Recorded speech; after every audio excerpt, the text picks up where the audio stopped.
What's going on, everybody? It's your boy Payne. Welcome back to another Honkai Star Rail video. Alright guys, it is going to happen very soon. The drop is tomorrow at 10 p.m. Eastern time for myself. I'm not sure where you guys are situated, but we have a lot of changes that are coming out for global.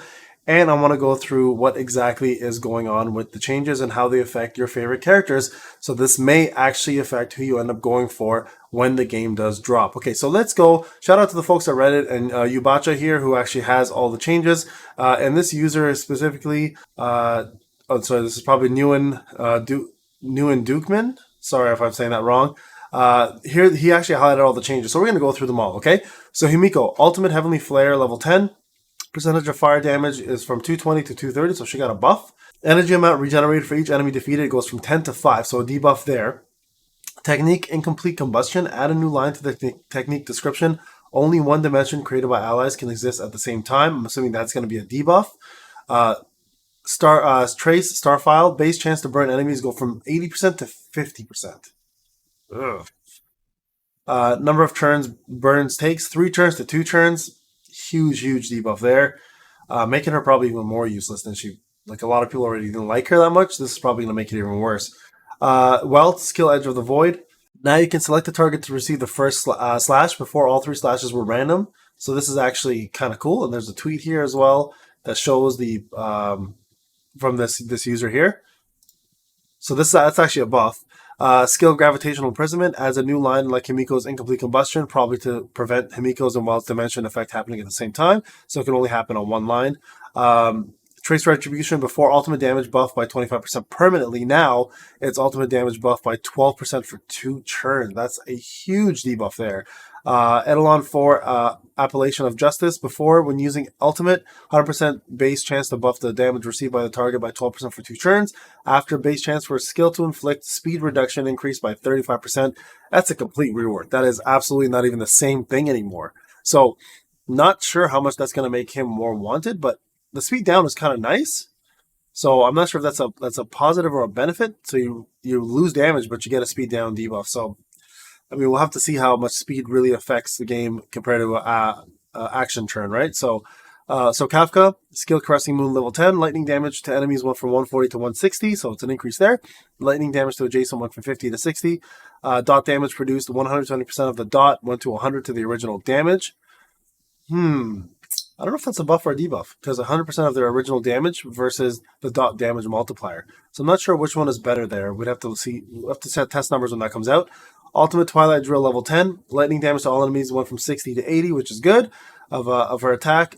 Number of turns that shock lasts went from 3 to 2 turns. You about to mistype there.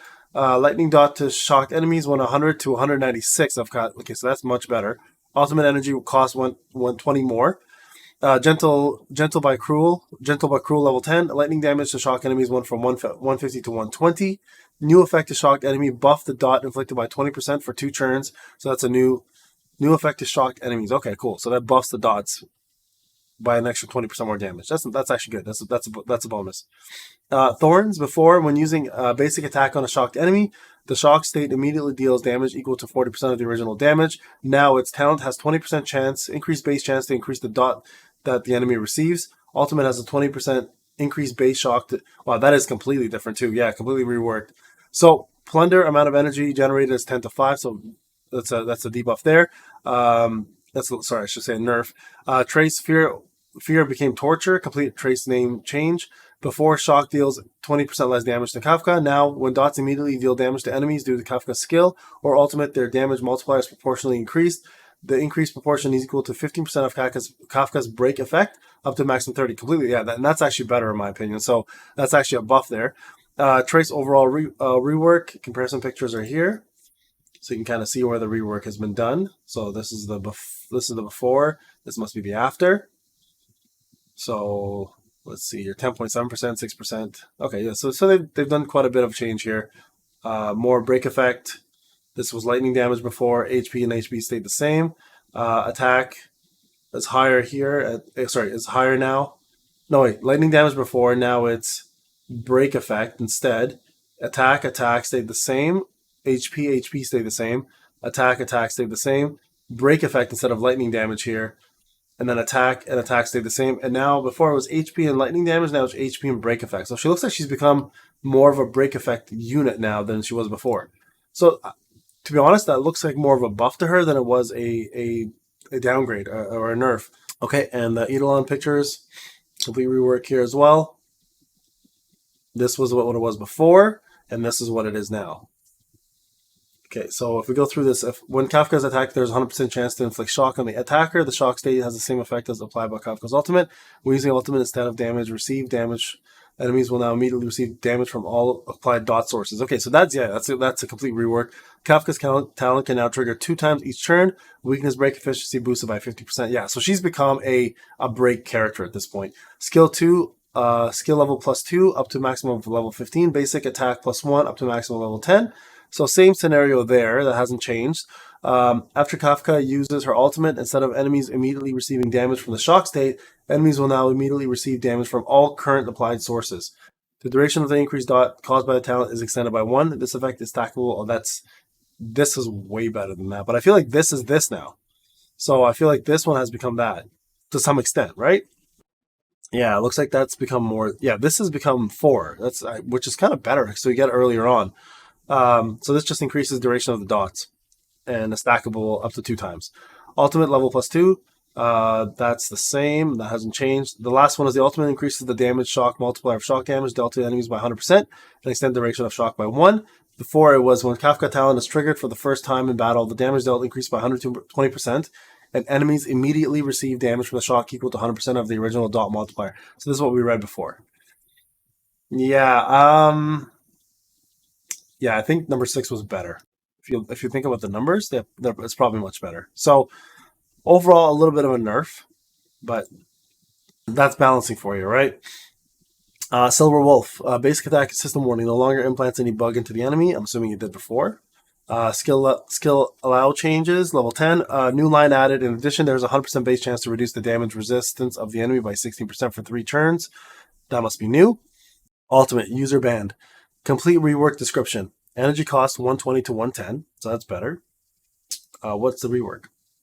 User band deals quantum damage equal to 180 of Silver Wolf's attack to a single enemy with a 100% base chance to cause entanglement. For each debuff on the enemy, deals additional quantum damage equal to 18% of Silver Wolf's attack to enemies up to 5 times. When entangled, the enemy action is delayed by 40%. That's huge. At the beginning of the next turn, the enemy receives quantum dot equal to 48% of Silver Wolf's attack. Now it's, oh boy, way less writing. That's never a good sign. There's an 85% base chance to decrease the enemy's target by defense by 40% for 3 turns. That's completely different. At the same time, deals 210% of Silver Wolf's attack as quantum. Yeah, this is a huge debuff. Or sorry, nerf, I should say. Sorry, I keep saying debuff. It's a nerf. That's really bad. Okay. Wow. So ultimate awakening system response reduces attack from 20 to 10, reduce speed from 20 to 10. She's been nerfed pretty badly. Before every debuff the enemy attacked by Silver Wolf has, Silver Wolf's damage against the enemy increased by 25%. This stacks up to 5 times.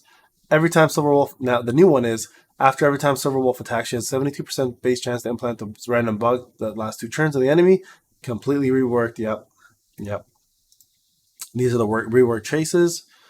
So this is the old one, and this is the new one. So inject now. So let's read this. When Silver Wolf is attacked, there's a 50% base chance to implant 1 bug. Now it's generate instead, and that's bug's duration is extended for 1 turn. Every time an enemy is inflicted with weakness break, Silver Wolf has 65% chance to implant. That's way worse. Silver Wolf's basic attack has 55% base chance to implant 1 additional random bug to the enemy. The duration of weakness implanted by Silver Wolf increases by 1. Okay, so again, that's a nerf. Side note, Silver Wolf's skill is guaranteed to implant a type of weakness, and the enemy currently has 3 or more debuffs.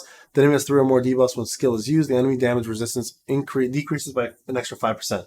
So, yeah, overall, they gave her more quantum damage, which is kind of nice, but they took away crit damage, which is way better than attack. Oh, no, crit damage is down here. Yeah, no, they definitely nerfed her hard, actually. She got a hard nerf. It looks like a bad nerf here.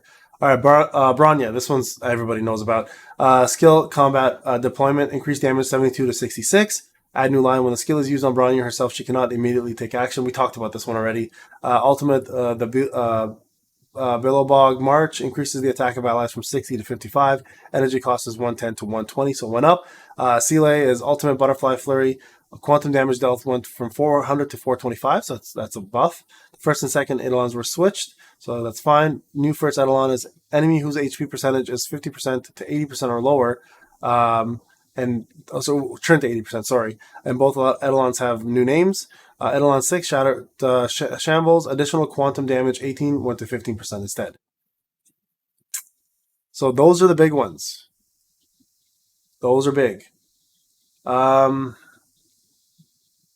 Yeah, so it looks like a lot of nerfs happened. So this may change the way you look at the game, guys, and who you want to go for. So take a look at this again. I'll put the link of this inside the description section. If you guys want to read it yourself, you're more than welcome to. Remember, the game drops tomorrow for me, so I wasn't planning to go for any 5-star characters in the first place, so this doesn't affect me that much. But for you, it may make a big, big difference in terms of who you want going forward. So this is Payne. Hope you enjoyed the video. Take a look at it again. It's in the descriptions, and read it for yourself and kind of compare and contrast to what you used to have to the unit you want. And hopefully it helps you decide whether you're still going to go for that unit or not. All right, guys. We'll see you guys on the next one. And tomorrow when it drops, I'll be going live at 10 p.m. See you guys then. Take care.